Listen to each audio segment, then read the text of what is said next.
Hi, ഇന്ന് ഒരു കൊറിയർക്കാട്ടോ വന്നിട്ടുള്ളത്. ഇത് ഇൻസ്റ്റാഗ്രാമിൽ വീഡിയോ കണ്ടിട്ട് ഒരാൾ അയച്ചു തന്നതാണ്. അപ്പോൾ അത് ടച്ച് വർക്ക് ചെയ്യണില്ല എന്നാണ് പറഞ്ഞിട്ടുണ്ടായിരുന്നത്. അപ്പൊ എന്തായാലും ഇതൊന്ന് ഓപ്പൺ ആക്കിയിട്ട് റെഡിയാക്കാൻ കഴിയുമെന്നൊക്കെ നമുക്കൊന്ന് നോക്കി നോക്കാം. ഓക്കെ, അങ്ങനെ ഒരു പാക്കേജ് നമ്മൾ പൊട്ടിച്ച് നോക്കിയപ്പോൾ പോക്കോയുടെ X2 എന്ന് പറഞ്ഞ മോഡലാണ് ഇതിലുള്ളത്. അപ്പോൾ നമ്മൾ നോക്കുമ്പോൾ ഓൾറെഡി ഇതിൻ്റെ ബ്രൈറ്റ്നസ് ഒക്കെ ലോ ലെവലിലാണ് കിടക്കുന്നത് സ്ക്രീനിൻ്റെ, അതുകൊണ്ട് നിങ്ങൾക്ക് ശരിക്കും കാണാൻ കഴിയില്ല. പക്ഷേ ടച്ച് വർക്ക് ചെയ്യണില്ല. ഓക്കെ, അങ്ങനെ നമ്മൾ ചെക്ക് ചെയ്ത് നോക്കുമ്പോൾ ഇതിൻ്റെ കംപ്ലയിൻ്റ് എന്ന് പറഞ്ഞു കഴിഞ്ഞാൽ CPU-ൻ്റെ ഇഷ്യൂ തന്നെയാണ്. അപ്പോൾ ഇത് പോക്കോൻ്റെ X2, X3, X3 Pro അങ്ങനത്തെ മോഡലുകളിലൊക്കെ കോമൺ ആയിട്ട് വരുന്നൊരു കംപ്ലയിൻ്റ് തന്നെയാണത്. അപ്പോൾ നമ്മൾ ആദ്യം തന്നെ ഇതിൻ്റെ ഷീൽഡ് കട്ട് ചെയ്യേണ്ടതായിട്ടുണ്ട്, CPU റിമൂവ് ചെയ്യണം എങ്കിൽ. അപ്പോൾ ഇതിൽ നമുക്ക് CPU റിപ്പയർ ചെയ്തുകൊണ്ട് ഈ ഒരു കംപ്ലയിൻറ്റ് സോൾവ് ചെയ്യാൻ പറ്റും. അപ്പോൾ അതിൻ്റെ ഷീൽഡ് റിമൂവ് ചെയ്യുന്ന ഒരു മെത്തേഡാണ് നിങ്ങൾ കണ്ടുകൊണ്ടിരിക്കുന്നത്. ഓക്കെ,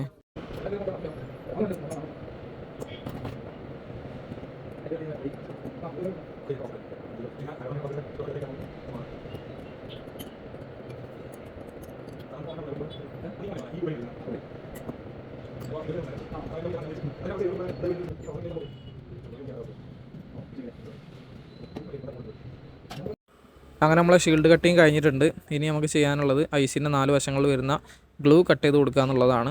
അപ്പോൾ ഇതിൽ പേസ്റ്റഡ് ഐസിയാണ് നമുക്ക് വരുന്നത്. 4 സൈഡിലെ ഗ്ലൂസ് നമ്മൾ നല്ല വൃത്തിയായിട്ട് കട്ട് ചെയ്ത് കൊടുക്കണം. ഓക്കെ, അപ്പോൾ ആ ഒരു കട്ടിംഗ് ആണ് ഇപ്പോൾ നിങ്ങൾ കണ്ടുകൊണ്ടിരിക്കുന്നത്.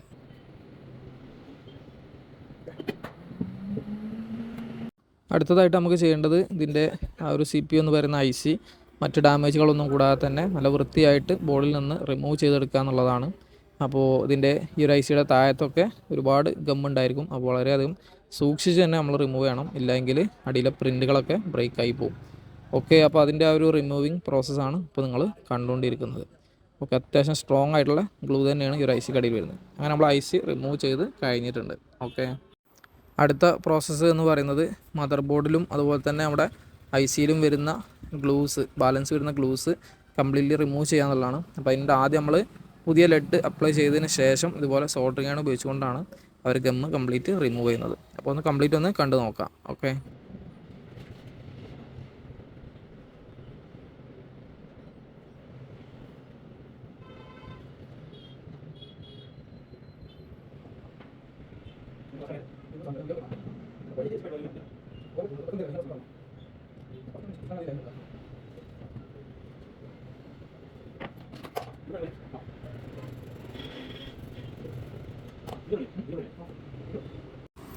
ഇനി നമ്മൾ ചെയ്യേണ്ടത് ഈ ബോർഡിൽ വരുന്ന ഡ്രൈ ആയിട്ടുള്ള ഒരുപാട് പാഡുകൾ ഉണ്ടായിരിക്കും. ആ പാഡുകളൊക്കെ ശരിയാക്കി എടുക്കുന്നതിനായിട്ട് നമ്മൾ PPD പേസ്റ്റ് ഉപയോഗിച്ചുകൊണ്ട് ഇതുപോലെ അപ്ലൈ ചെയ്ത് കൊടുക്കുകയാണ് ആദ്യം ചെയ്യുന്നത്.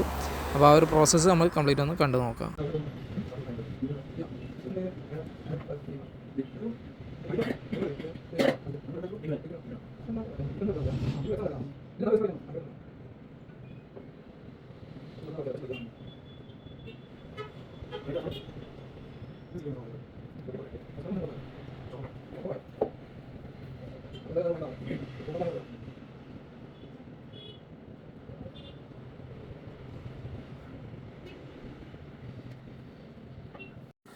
എല്ലാ പാഡിലും നമ്മളിതുപോലെ പേസ്റ്റ് അപ്ലൈ ചെയ്ത് കഴിഞ്ഞാൽ അടുത്തായിട്ട് നമ്മൾ ചെയ്യേണ്ടത് ഡീസോൾഡർ വിക്ക് ഉപയോഗിച്ചുകൊണ്ട് ആ പാഡുകളിലെ ആ ലെഡ് കംപ്ലീറ്റ് റിമൂവ് ചെയ്തെടുക്കുക എന്നുള്ളതാണ്.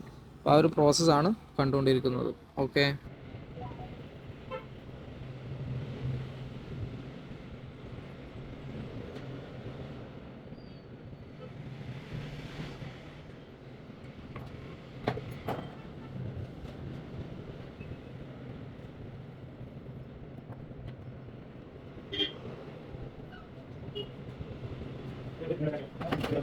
അങ്ങനെ നമ്മൾ മദർ ബോർഡിൽ ചെയ്യേണ്ട കാര്യങ്ങളൊക്കെ ചെയ്ത് കഴിഞ്ഞിട്ടുണ്ട്. ഇനി ഇതേ പ്രോസസ്സ് തന്നെ നമ്മൾ ആ ഒരു CPU എന്ന് പറയുന്ന ICയിലും ചെയ്യണം. അപ്പോൾ അതൊന്ന് കംപ്ലീറ്റ് ഒന്ന് കണ്ടു നോക്കാം.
അങ്ങനെ ഐ സി ക്ലീനിങ് കഴിഞ്ഞു. ഇനി നമുക്ക് റീബോളിംഗ് ആണ്. റീബോളിങ്ങിൻ്റെ പ്രോസസ്സാണ് ഇപ്പോൾ നമ്മൾ കണ്ടുകൊണ്ടിരിക്കുന്നത്.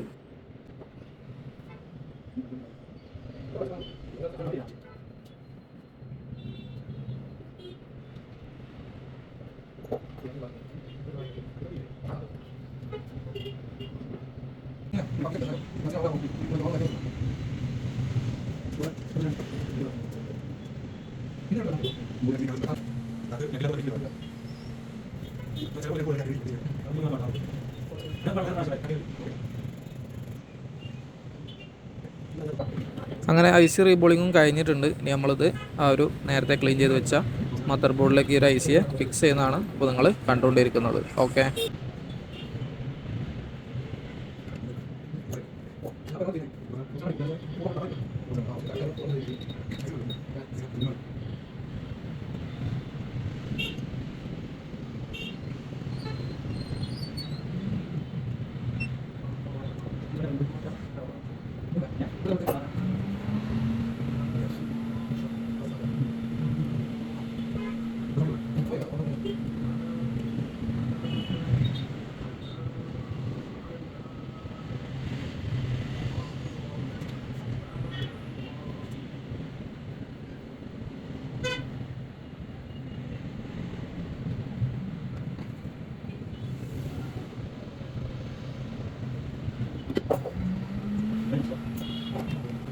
അങ്ങനെ ഐ സി നമ്മൾ ഫിക്സ് ചെയ്തിട്ടുണ്ട്. ഇനി നമുക്ക് ഈ ഒരു ഫോണ് ഓണാക്കി നോക്കാം. അതിൻ്റെ ഡിസ്പ്ലേ കാര്യങ്ങളൊക്കെ കണക്ട് ചെയ്തിട്ട് ഓൺ ആവുന്നുണ്ടോ ഇല്ലയെന്ന്, അതുപോലെ തന്നെ ടച്ച് വർക്കിംഗ് റെഡി ആയിട്ടുണ്ടോ എന്നൊക്കെ ചെക്ക് ചെയ്ത് നോക്കാം.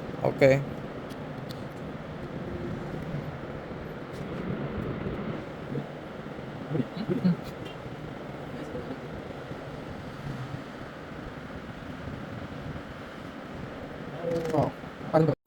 അങ്ങനെ ഫോൺ ഓണായി വന്നിട്ടുണ്ട്.